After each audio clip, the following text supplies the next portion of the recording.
Le message, je voulais voir, il a déjà été évoqué par les deux interventions qu'on vient d'avoir. Monique a rappelé cette recherche française de grande qualité, ses retombées économiques extrêmement faibles.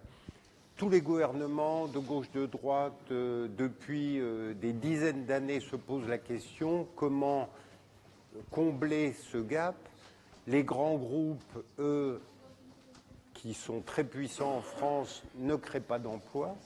Ils sont au mieux à effectif constant, en général à effectif réduit en France et en Europe et augmentant ailleurs. Donc si on se pose la question quel va être l'emploi du futur dans notre pays, on voit que le seul vecteur pour apporter de nouveaux emplois, c'est la création d'entreprises.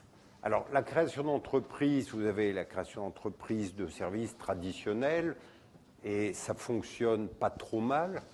Et puis, vous avez dans les pays dynamiques, la Californie, le Massachusetts, Israël, la création d'emplois, ce sont les start-up technologiques. Autrement dit, on a tous les ingrédients pour réaliser des succès de ce genre, et la question se pose, pourquoi est-ce que ça ne marche pas ? C'est un peu ce dont je vais vous parler. Avant de commencer ça, un grand bravo à nos étudiants qui vont faire partie de cette première promotion sur laquelle on compte beaucoup puisqu'elle va être à la base, on l'espère, d'une aventure. Cette aventure qu'on mène ici, d'autres pays la font, l'ont faite. On a eu l'occasion avec certains d'entre vous de parler d'une aventure qui se fait à Stanford qui s'appelle le biodesign. C'est 8 étudiants par an. Vous voyez que vous êtes nombreux. On a vraiment toutes les raisons de réussir. C'est exactement la même philosophie. C'est de partir de travaux de grande qualité sur le plan scientifique. Et vous avez vu dans la présentation de Mathias que les résultats exceptionnels des instruments qu'il a pu développer, ils viennent du fait qu'il y avait une recherche de grande qualité. Ce n'est pas parce qu'il travaillait pour améliorer des systèmes d'échographie ultrasonore qu'il a réalisé ces machines nouvelles. Au contraire, il avait développé des concepts théoriques nouveaux, et c'est ces concepts théoriques qui ont permis d'aller vers l'imagination, l'invention de nouvelles machines. Et c'est ce qu'on va essayer de vous montrer. Vous avez appris beaucoup de choses pendant votre scolarité. Vous avez maintenant des connaissances assez larges.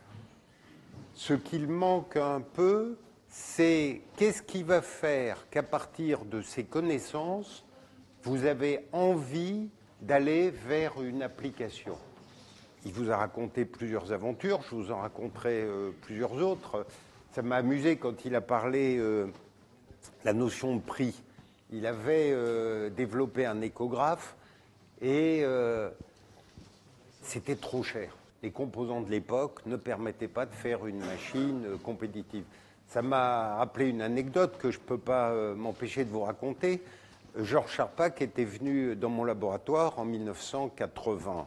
Il venait du CERN. Alors vous savez que le CERN, ça a des moyens importants. Et la première conversation, c'était Pierre-Gilles de Gênes m'avait dit « Tu devrais essayer de l'attirer, c'est un type qui a du potentiel ». Effectivement, il avait du potentiel. Je lui avais expliqué, à l'école de physique et chimie, on a un système de brevet génial. Si vous faites des inventions, vous en serez en partie propriétaire et vous en aurez à coup sûr les retombées. Bon. Et le système lui avait plu.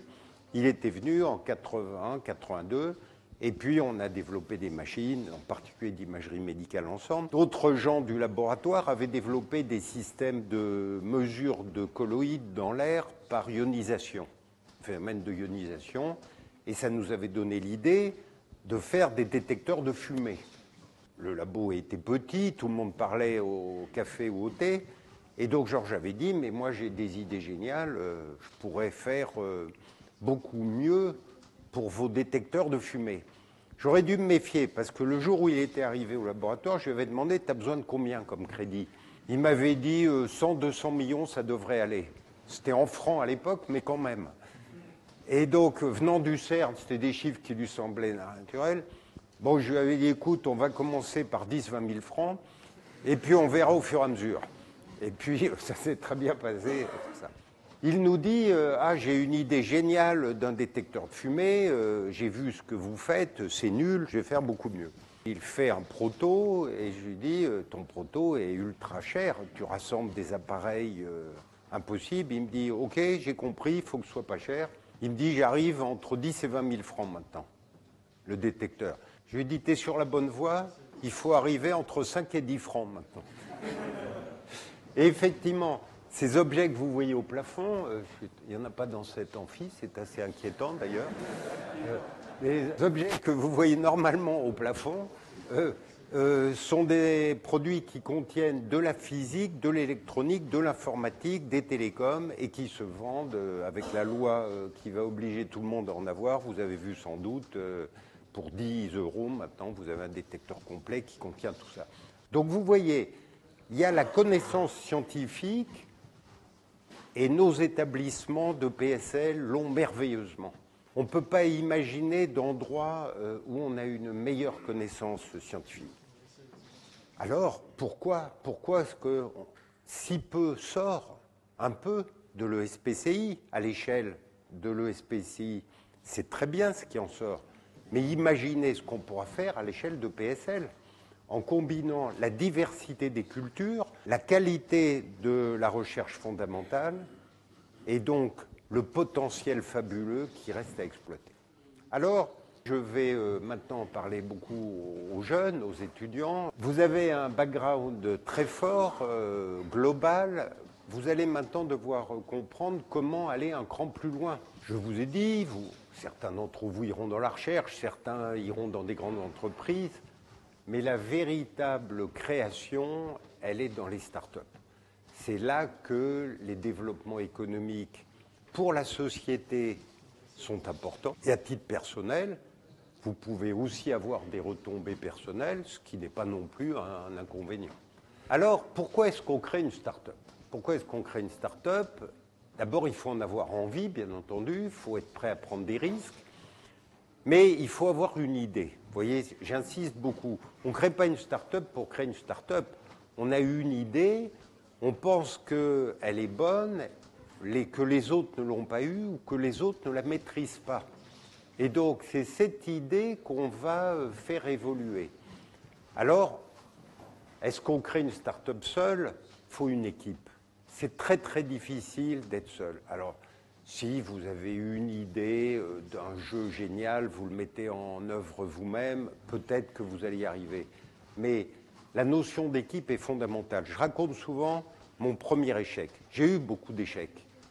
Vous voyez, il faut être conscient que quand vous tentez des aventures, vous prenez un risque, et le risque, c'est de rater. Vous êtes sûr de ne pas rater si vous ne prenez pas de risque. Pas de risque, la vie est belle, mais vous vivez au crochet de la société, vous ne créez pas, vous n'apportez rien. Et donc, mon premier échec a été une société... on avait au laboratoire cru faire une grande découverte. On avait découvert un nouveau matériau qui avait des propriétés remarquables. Il développait une polarisation électrique permanente. C'était formidable ce qu'on pouvait faire avec. On avait travaillé pendant des mois pour comprendre. Au début, on ne comprenait pas. On avait travaillé pendant des mois. Et puis, on maîtrisait petit à petit ce matériau. On savait le faire, le caractériser, le reproduire. Et on avait pensé à plein d'applications. On avait donc commencé à prendre des brevets pour protéger un certain nombre de ces applications. Cette découverte importante qu'on avait faite, première déception, on avait réalisé qu'elle avait été faite un siècle plus tôt. Bon, ça arrive. Elle avait été faite un siècle plus tôt par un mathématicien anglais, Heaviside, celui de la fonction. Et non seulement il avait imaginé ces matériaux, mais il leur avait même donné un nom. Ils avaient un nom, Electret en anglais. Pourquoi? Parce que dans l'esprit d'Heaviside, l'électret, c'était l'équivalent électrique du magnet. Le magnet, c'était la polarisation magnétique permanente. L'électret, c'était la polarisation électrique. Pendant un siècle, ça avait eu très très peu de débouchés parce que les matériaux n'étaient pas adéquats. Et puis, il y a eu le développement dans les années 80 des polymères très sophistiqués, des polymères techniques. Et on a réalisé qu'avec les polymères techniques, on pouvait faire des électrets géniaux, stables, avec des caractéristiques données. Et parmi les applications, on avait pensé au microphone. Dans les années 70, 80, le microphone, c'était encore très archaïque. Les téléphones étaient équipés du micro à charbon de Bell, donc c'est rare. Un siècle, une technologie. Dans les années 70-80, il y avait encore des microphones à charbon dans tous les téléphones. Il faut dire aussi que les téléphones, il y avait un monopole. En France, c'était France Télécom, c'était Bell. L'opérateur télécom n'avait aucune motivation pour changer son téléphone puisque le client n'avait pas de choix. Dans les années 80, la dérégulation est intervenue et la concurrence est arrivée. Donc le client était libre d'acheter un téléphone à la Fnac ou ailleurs qui était peut-être bien meilleur que celui que lui donnait France Télécom. Et donc il y a eu un besoin d'améliorer la performance. Et ce besoin d'améliorer, donc le micro était l'un des éléments clés. Le micro à charbon avait une courbe de réponse très très mauvaise. Mais quand on n'avait pas le choix, on s'en contentait bien entendu. Donc j'avais essayé de convaincre un grand électronicien français de se lancer dans la fabrication de microphones à électret. Première erreur, j'avais été voir le centre de recherche à Corbeville de ce grand électronicien français de l'époque. Pourquoi je dis première erreur ? Parce qu'après avoir étudié le produit et le procédé, ils en ont conclu que ça n'avait pas beaucoup d'intérêt. Évidemment, leur métier est d'apporter à leur entreprise des perfectionnements. Et pour quelles raisons allaient-ils pousser un produit qui n'avait pas été développé par eux ? Quelle était l'erreur que j'avais faite ? J'aurais dû aller voir la division électroacoustique de ce grand constructeur, parce que lui, il s'en fiche d'où vient le produit. Il veut vendre des produits compétitifs. Et donc, vous voyez que déjà, ça partait mal, mon affaire. Bon, j'étais un peu déçu. Je me suis dit, je vais créer mon entreprise. Et modestement, je l'avais appelé l'Électret français. J'ai eu une chance inouïe. Et vous verrez que la chance est un facteur très important dans votre vie. Il y a le travail, il y a l'intelligence, puis il y a la chance. J'ai eu la chance de rencontrer un vieux monsieur qui était entrepreneur, qui avait créé plusieurs sociétés avec beaucoup de succès, dont une électroacoustique. Il sonorisait les églises et les gares. Pour vous dire, en France, à l'époque, c'était un énorme marché. Et donc, c'était le numéro 1. Et il m'a dit, votre truc est génial, vous n'avez pas d'argent, moi, je mets l'argent, vous mettez vos idées, et on se partage la société 50-50. Pour un jeune chercheur, une proposition pareille, c'est fabuleux. Eh bien, dans un temps record, j'ai réussi à faire toutes les erreurs qu'on peut imaginer. Et vous voyez comment on part d'un truc génial. Pourquoi ? Parce que, erreur numéro 1, j'ai voulu tout faire seul. Ma compétence, c'était l'électret, le fabriquer, le caractériser, sa physique, les modèles qu'on pouvait faire autour. Dans un microphone, il y a une capsule. Vous savez qu'un microphone, ça ressemble à une petite coupelle. Il y a des bidules dedans, un peu d'électronique et autres. Et il y a des fils qui sortent. Vous voyez, là, le microphone, en réalité, tout ça, c'est de la carrosserie. La partie active, c'est une petite capsule qui se trouve là-dedans. Imaginez comment on fait cette petite capsule. Elles sont en aluminium ou en laiton. Vous avez une feuille d'aluminium ou de laiton, et vous avez un outil qui vient emboutir votre feuille, ça la déforme par déformation mécanique de la feuille. Ensuite, il y a un deuxième outil, parfois le même, qui fait les trous sur la face avant pour que le son pénètre. Et puis vous avez votre petite capsule, il y a un autre outil qui va y bavurer tout ce qu'il y a autour. Vous avez une petite capsule, vous mettez toute l'électronique là-dedans, puis ensuite on ferme la capsule par ce qu'on appelle le sertissage, c'est-à-dire on replie l'aluminium ou le laiton pour que rien ne sorte. Figurez-vous que je tentais de dessiner moi-même l'outil d'emboutissage. Je n'avais jamais fait un outil de ma vie. À l'école, il y a un atelier de mécanique, on avait bricolé un peu, mais j'aurais pris un outilleur en 2 jours, il savait exactement le jeu qu'il fallait faire. Soit moi je mettais trop de jeu et ça découpait rien, soit je mettais pas assez de jeu et ça coincait. Voilà l'exemple typique d'une erreur stupide. Et donc, cette erreur que j'ai faite avec l'outilleur, je l'ai faite à des tas d'autres niveaux. Quand vous avez envie de créer quelque chose, pensez équipe. À plusieurs, on peut s'apporter des compétences complémentaires et, en plus, on peut se réconforter quand les choses vont mal. Une start-up, ça va rarement bien tout de suite et même rarement jamais. Donc vous êtes là, il y a un coup qui vous tombe sur la tête, ok, vous êtes costaud, premier coup, bon, pas de problème. Il y a un deuxième coup qui vous tombe sur la tête. Il y a un troisième, vous êtes content d'en parler avec votre associé. On partage un peu.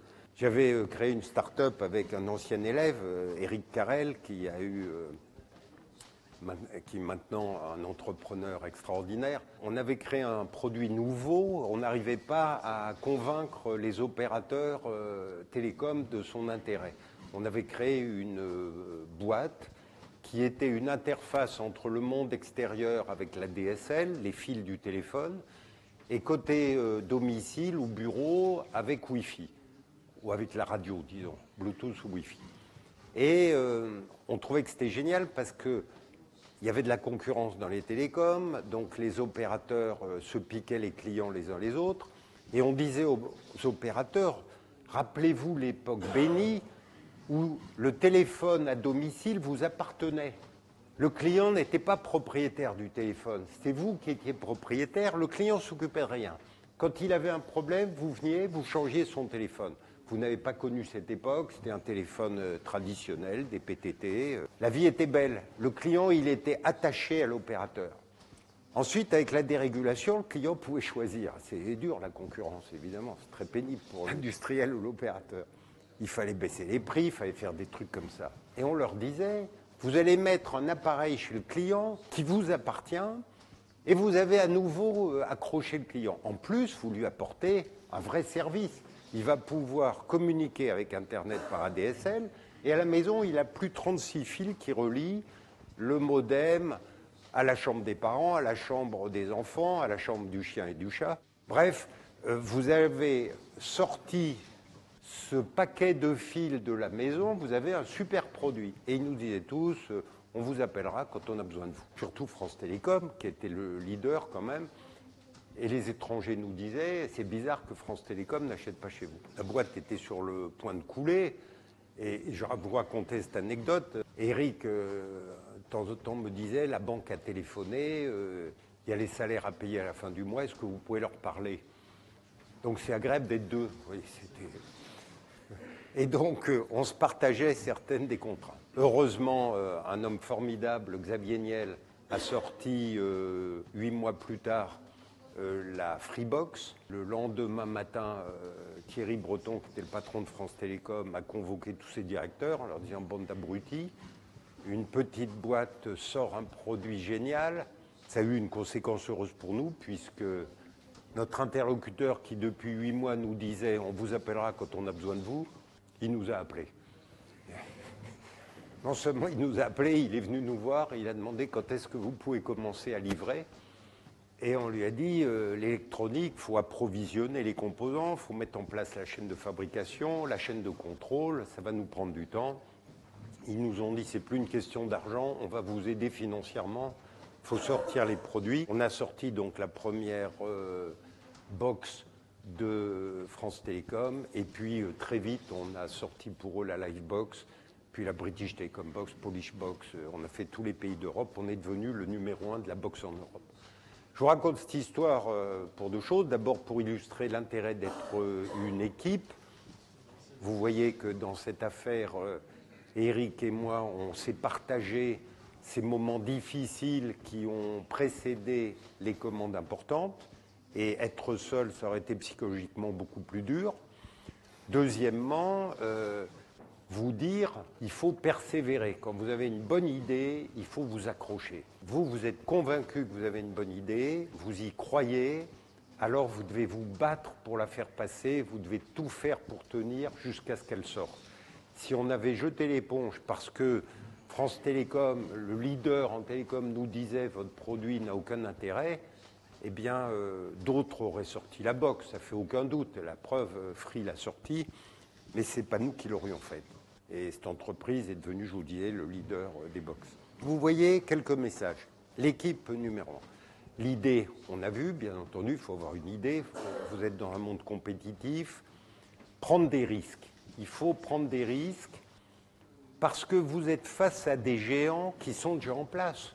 Comment imaginer qu'une PME, une start-up issue de l'ESPCI, allait devenir le numéro 1 de la boxe en Europe, alors que vous aviez tous les géants de l'électronique, Siemens, Thomson, Microsoft qui en faisait, Netscape, Netgear, pas Netscape, Netgear, les Américains, Sony, Matsushita. On aurait pu dire, le problème il est perdu d'avance.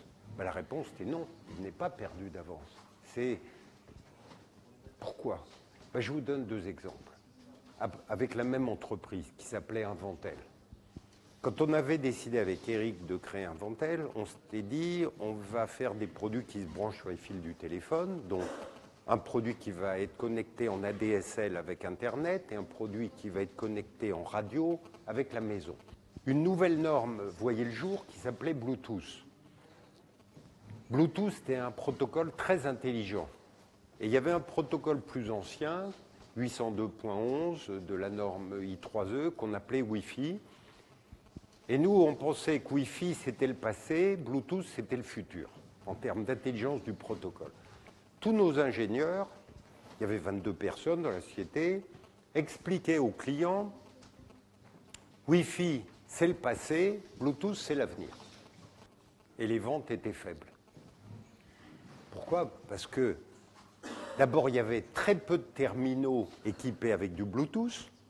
Les ordinateurs n'avaient pas encore Bluetooth, donc il fallait acheter une carte de connexion. Les téléphones n'avaient pas encore Bluetooth. Donc on vendait un produit, à un moment on s'est dit, dans la réflexion qu'on a eue avec Eric Carrel, on s'est dit, on est fou. On est en train d'essayer de vendre, c'était Inventel, le sous-titre c'est The Bluetooth Company. On était la première compagnie française en Bluetooth. On s'est dit, on est en train de se battre contre le rouleau compresseur américain qui fait la promotion de Wi-Fi. Et il y a une start-up française miniature qui n'est pas connue de personne, qui est en train d'essayer d'arrêter le rouleau compresseur. Et on a pris la décision de demander à notre équipe de développer très vite une interface Wi-Fi. Et vous voyez, ça, c'est ce qu'un grand groupe n'est pas capable de faire, c'est prendre une décision vite. Personne dans un grand groupe ne veut prendre de décision. Pourquoi? Parce que peut-être votre décision est mauvaise. Et celui qui l'a prise, il va se faire taper dessus. Une start-up prend cette décision. Vous comprenez qu'elle n'était pas évidente à dire à nos personnels. Tous nos ingénieurs qui toute la journée expliquaient aux clients Wi-Fi c'est nul, on allait leur dire finalement on fait un produit Wi-Fi. On les a réunis, on leur a dit on va lancer un produit Wi-Fi et c'est pas qu'on se déjuge, on pense que Bluetooth va venir mais n'est pas mûr. Donc sortons un produit Wi-Fi et on fait amende honorable, on va changer nous le nom de la compagnie. Au lieu de l'appeler Inventel The Bluetooth Company, on va l'appeler Inventel The Wireless Company. Donc vous voyez, on fait tous un effort de contrition. Bon. Donc voilà une aventure, vous voyez comment on a pu devenir leader, prise de risque, capacité de prendre des décisions, une équipe super complémentaire à l'intérieur. Voilà quelques éléments qui ont fait le succès. Alors dans les aventures que vous allez faire, vous êtes compétent dans un domaine, vous êtes peu dans d'autres. L'équipe, de ce point de vue, doit être complémentaire. Ne sous-estimez pas et ne laissez pas sous-estimer. Vous recruterez peut-être un jour un manager, entre guillemets, parce que vous estimez que vous n'êtes pas un bon manager. Peut-être vous le serez, peut-être pas. Attention, il ne faut pas laisser le manager ou les financiers prendre le pouvoir. On a besoin d'eux, on a besoin et des uns et des autres. Parce qu'un manager fait un manager, il y en a qui sont bons, il y en a qui sont mauvais. Les financiers, on en a besoin parce qu'il faut financer le développement de l'entreprise. Faites tout ce que vous pouvez pour ne pas perdre le contrôle. N'oubliez jamais que celui qui a la valeur ajoutée dans une start-up, c'est le scientifique. C'est le scientifique qui a la connaissance. Et la connaissance, c'est la richesse. Peu de gens ont la connaissance. Vous l'avez. Prenez des gens qui l'ont. Des financiers, il y en a plein. Des managers, on en trouve. Je ne dis pas que c'est évident. Mais la connaissance, celui qui a la connaissance spécialisée, il y en a peu. Et donc, ne le mettez pas de côté, ne le laissez pas mettre de côté. Je raconte une anecdote, certains d'entre vous l'ont entendu, parce qu'on me demande ça veut dire quoi. Dans mes brevets sur les électrets, j'avais aussi pris un brevet sur les claviers à électrets. Pourquoi? Parce que vous savez que les claviers étaient un marché qui explosait. Les ordinateurs, à l'époque, avaient des consoles, et donc chaque console avait un clavier, un écran. On était passé de la machine à écrire, dans laquelle le clavier avait une double fonction, un capteur, ABCD, et un actionneur, frappé sur un ruban de carbone. Avec l'arrivée des ordinateurs et des machines électriques, on a séparé la fonction capteur de la fonction actionneur. Et donc, il y avait un besoin de clavier énorme. Il y avait des technos concurrentes, des contacts, des systèmes magnétiques, l'effet Hall, l'effet d'induction magnétique. Mais tout ça était un peu cher. Il fallait baisser le prix du clavier. Vous voyez, à l'époque, un clavier, c'était 2000 francs. 2000 francs, 300 €. Aujourd'hui, vous avez un ordinateur complet pour ce prix-là. Donc, tout le monde voulait baisser les prix. Je m'étais dit, clavier à électret, c'est génial. L'électret, c'est un bout de plastique, c'est beaucoup moins cher qu'un aimant, il n'y a pas de circuit à effet Hall, ça va être moins cher, tout ça est génial. J'avais trouvé un industriel pour commercialiser ce brevet. Un jour, je suis chez l'industriel, j'y allais régulièrement, et puis il me raccompagne à ma voiture, il me dit « on est très content de la collaboration », j'emploie ces mots, et puis au moment où je vais rentrer dans ma voiture, il me dit en riant « ce serait encore mieux évidemment s'il n'y avait pas d'électret ». Et puis on rigole tous les deux, je lui ai vendu un clavier à électret, et il m'explique que ce serait mieux s'il n'y avait pas d'électret. Et puis je suis dans la voiture en train de revenir à l'école, et je me dis, mais au fond, il a raison. Pourquoi est-ce qu'on a mis un électret? Parce que nos travaux de recherche étaient sur les électrets, on a fait une application qui était le clavier à électret. Maintenant qu'on a compris le problème des claviers, on peut très bien faire la même chose sans électret. J'appelle tout de suite mon étudiant, Claude Aignan, à l'époque, avec qui on travaillait là-dessus. Je lui dis, Claude, pourquoi on a mis un électret? Il me regarde comme si j'étais tombé sur la tête, ou avoir bu un peu trop, ce qui nous arrivait parfois. Et il me dit, bah, on a mis un électret. Ben, je lui dis, on a mis un électret parce que depuis des mois, on travaille sur les électrets. Maintenant qu'on connaît la technologie des claviers, on peut très bien enlever l'électret. C'est un clavier capacitif. On prend un brevet sur un clavier capacitif, ça ne marchait pas très bien. On prend un autre brevet sur un clavier capacitif, ça ne marche pas très bien. On prend un quatrième brevet qui a super bien marché. Ça a été l'un des deux fournisseurs des premiers IBM PC. Peu d'entre vous ont connu cette machine, mais c'était le début de la micro-informatique. C'était un mini-ordinateur, la boîte était rectangulaire, elle sera dans les musées bientôt. Et le clavier était le premier clavier.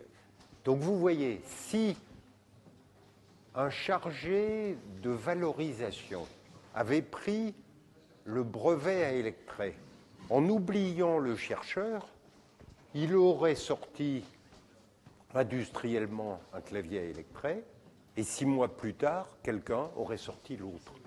Donc, ne négligez pas le chercheur. Le chercheur est très important, c'est lui qui a la connaissance. Je prône beaucoup la défense du chercheur. Dans certains cas, attention aux chercheurs. Alors, plusieurs d'entre vous m'ont entendu raconter des anecdotes sur les chercheurs. On en a à l'école, à l'ESPCI en ce moment, particulièrement gratiné, mais ils sont très créatifs, donc il faut faire avec. Dans tous nos établissements, on en a. Certains, ils sont très bons et ils sont faciles. Certains, ils sont très bons et ils sont difficiles. Bon, ben, c'est la vie, mais c'est pas grave. Il a la connaissance, donc il faut s'adapter à lui. J'avais dans mon labo Georges Charpak.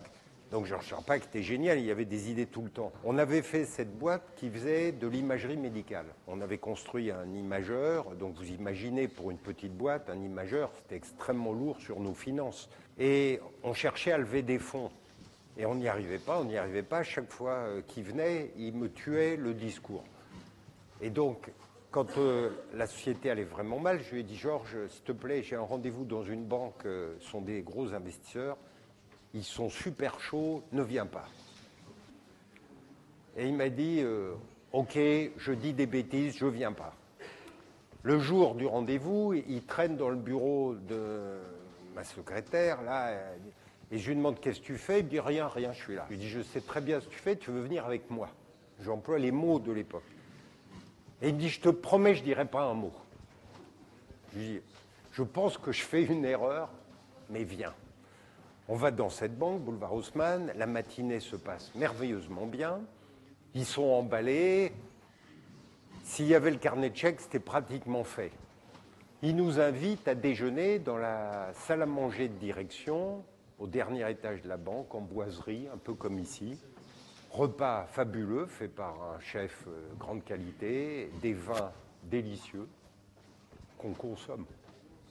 Je ne pouvais pas résister. Bon plat. Et petit à petit, je mange de plus en plus tendu parce que je vois Georges qui se détend. Et je vois qu'il est de plus en plus détendu. Et puis à un moment, il est tellement heureux. Il leur dit à table, si vous savez comme je suis content, on va travailler ensemble, ça va être fabuleux. J'ai tellement d'idées qu'on va pouvoir faire ensemble. D'ailleurs, tout ce que vous a dit Jacques ce matin, oubliez, j'ai beaucoup mieux. Je ne sais pas si vous voyez la réaction des autres.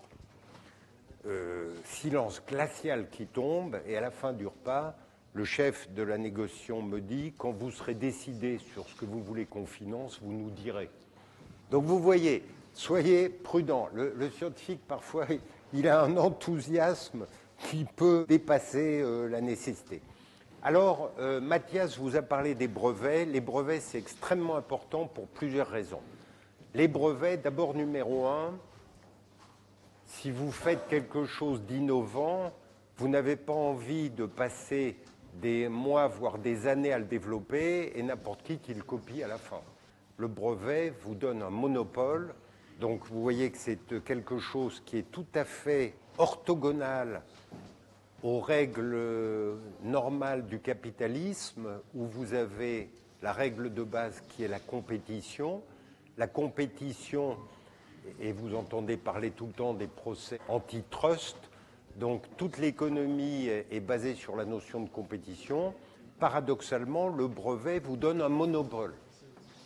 Ce n'est pas pour le plaisir que les législations de tous les pays ont donné cette exception aux lois antitrust, c'est parce qu'il est normal que celui qui a pris des risques, qui a innové, qui a créé, qu'il ne soit pas copié immédiatement par celui qui va attendre que son produit soit fait, ou son procédé, ou son matériau, et qui va le recopier. Donc le brevet a une justification morale, c'est un avantage qui est consenti pour 20 ans. Le brevet a une nécessité technique simplement pour vous protéger. Le brevet a un deuxième intérêt considérable, c'est qu'à un moment, dans le processus de création d'une entreprise ou de développement de l'entreprise, vous allez avoir besoin d'investisseurs. Les investisseurs vont mettre de l'argent dans votre boîte. Vous n'avez pas d'immeuble, vous n'avez pas de machine. Vous avez une bonne tête, espérons. C'est pour ça qu'ils mettent de l'argent chez vous, ils pensent que vous avez une bonne tête, que votre projet est intéressant. Donc, sur quoi ils peuvent se raccrocher? S'il y a des brevets, au moins, ils ont quelque chose à quoi se raccrocher. Et donc, vous verrez que le brevet est extrêmement important au moment où vous cherchez à lever des fonds. Alors, je ne dis pas que c'est la seule raison pour laquelle il faut le faire. La raison numéro un, c'est quand même de vous protéger. Mais même un brevet un peu moyen vaut mieux que pas de brevet du tout. Vous voyez, je dis souvent aux étudiants à APC, quand je fais un cours sur les brevets, je dis Mieux vaut un brevet tocard avec vous que contre vous. Pourquoi? Parce que quand c'est vous qui avez le brevet tocard, c'est les autres qui se demandent est-ce que son brevet est bon ou pas. Quand c'est l'autre qui l'a, c'est vous qui vous demandez. C'est aussi simple que ça. Donc voilà quelques éléments pour la création d'une start-up. Je vous ai dit, osez prendre des risques. Et ça s'adresse à ceux d'entre vous qui seront responsables d'équipe ou d'autres. Ne sanctionnez pas l'échec de gens qui travaillent sous vos ordres. Parce que si vous sanctionnez l'échec, alors les gens ne prendront plus de risques. Et ça veut dire qu'ils ronronneront, ils vont faire bien ce qu'ils font, mais c'est tout. Alors évidemment, si vous avez quelqu'un, il a que des échecs non-stop, là il y aura peut-être un problème à un moment. Mais celui qui a un nombre d'échecs raisonnable, ne le sanctionnez pas, ça fait partie. Je raconte parfois dans mes échecs, il y a eu des échecs que je regrette, comme l'électret français, c'était de la bêtise pure. On a créé le premier livre électronique qui a été un échec. C'était trop tôt, le marché n'était pas mûr. Vous voyez, voilà. Donc là, il n'y a rien à regretter. Sauf que peut-être à la fin, on a eu une mauvaise politique, mais on a créé le livre électronique, les gens n'étaient pas mûrs. Je dis toujours, la FNAC ne savait pas si elle devait mettre ce livre au rayon des ordinateurs ou au rayon des livres. Donc on avait du personnel de la société à la FNAC entre les deux. Le client n'allait jamais au rayon des livres pour acheter un truc qui ressemblait à un ordinateur. Aujourd'hui, on dirait une tablette. Et il n'allait pas au rayon des ordinateurs pour acheter un livre. Donc le marché n'était pas là. On ne trouvait pas le marché. En plus, il y avait deux faiblesses technologiques. On disait aux gens, vous partez en vacances avec 70 livres dans votre tablette. En réalité, il y avait un problème, c'est qu'on utilisait des écrans à cristaux liquides. Vous savez que lire un écran à cristaux liquides en plein soleil, c'est extrêmement difficile. Donc les gens partaient en vacances, à la plage, ils ne pouvaient pas lire leurs livres. Premier handicap. Deuxième handicap, il fallait éclairer les cristaux liquides par derrière, ça consommait beaucoup de courant, donc toutes les 3 heures, il fallait le recharger. Les gens disaient, un livre, je ne vais pas le recharger. On a eu, non pas une dispute, mais une divergence de vues stratégique. On était trois associés, on avait créé ça à 3. Marc Vasseur était l'un des hommes qui avait créé Genset, la première biotech française qui a été cotée au Nasdaq. Et le troisième était Jacques Attali, qui était écrivain, donc très proche du monde des livres. Marc Vasseur et Jacques Attali avaient la dépense facile. Moi, j'étais plutôt à l'ancienne. Gagner, c'est dur. Il ne faut pas dépenser trop vite. Le marché ne décollant pas, moi, je préconisais, il faut s'accrocher, serrer les dépenses. Le MIT travaillait sur une encre électrophorétique qu'on a appelée e-ink, qui était géniale. C'était des petites particules, noir et blanc. On la basculait, c'était bistable. Il n'y avait pas besoin de la maintenir. Donc, consommation zéro. Et comme ça marchait par réflexion de lumière, pas besoin d'éclairage arrière. Donc, c'était comme une feuille de papier, ça pouvait être lu au soleil et ça ne consommait pas. Et donc, mon approche était de dire il faut s'accrocher, accrocher jusqu'à ce ink sorte, industriellement. Et mes deux associés avaient une vision inverse. Ils disaient on ne dépense pas assez vite, il faut accélérer. Donc, c'est eux qui ont gagné. Il y a eu un vote en conseil. Et donc, on a lancé une campagne publicitaire sur les panneaux d'Eco. Alors pour l'ego, c'était génial. À tous les coins de rue, je voyais notre livre. Pour la trésorerie, je ne vous fais pas un dessin, ça a été mortel. Bon, et la boîte donc n'a pas tenu. Elle a été reprise par un de nos ingénieurs, un ancien élève de l'école, qui l'a refaite décoller. Entre-temps, Sony était arrivé, Amazon, puis plus tard l'iPad. Donc le marché existait. Et la société existe toujours, elle s'appelle Bookin. Ils ont trouvé un créneau qui est près des libraires, disons. Bon, c'est des petites quantités, mais elles fonctionnent. Donc vous voyez un exemple là d'échec qui n'est pas un échec que je regrette parce qu'on était trop tôt. Bon, ça arrive. On a fait une erreur stratégique à la fin, je pense. On aurait dû s'accrocher pour tenir jusqu'à ce que le marché soit là. Et ça, vous verrez, c'est un vrai problème des startups. Si vous êtes trop tôt, le marché n'est pas là. Si vous êtes trop tard, il est pris. Et donc, il faut arriver à se positionner entre les deux. C'est toute la difficulté de l'exercice. Donc voilà, si vous voulez, quelques pistes pour vos développements futurs. Vous avez la chance d'avoir une formation exceptionnelle. Vous allez avoir cette année des compléments de formation qui vont vous permettre de compléter les éléments là où ça vous manque. Buvez tout ce que vous allez apprendre. Vous avez cette opportunité, utilisez-la à fond. Tout ce que vous avez la possibilité d'apprendre, apprenez-le. Ça vous servira, soyez-en certains. Alors, quels sont les conseils que je vous donnerai en finale? Sachez prendre des risques, acceptez l'échec, ne le vivez pas de manière catastrophique. Entourez-vous d'une équipe, très important, et surtout, vos choix personnels, faites-les en fonction de ce qui vous plaît, de ce qui vous attire. Choisissez des choses qui vous plaisent. Ne faites jamais un choix pour des questions d'argent. L'argent, vous verrez plus tard, vous n'avez pas encore 3 familles, 14 enfants, donc vous avez des dépenses encore raisonnables. Vous avez cette capacité de choisir librement sans avoir la contrainte financière. Là où vous aimez faire des choses, là où vous avez du plaisir, eh bien vous serez bon. Choisissez toujours les domaines que vous aimez face aux domaines qui sont mieux payés ou autres. Voilà les conseils que je vous donne. Je vous souhaite beaucoup de succès dans votre vie professionnelle et bien sûr personnelle. Merci.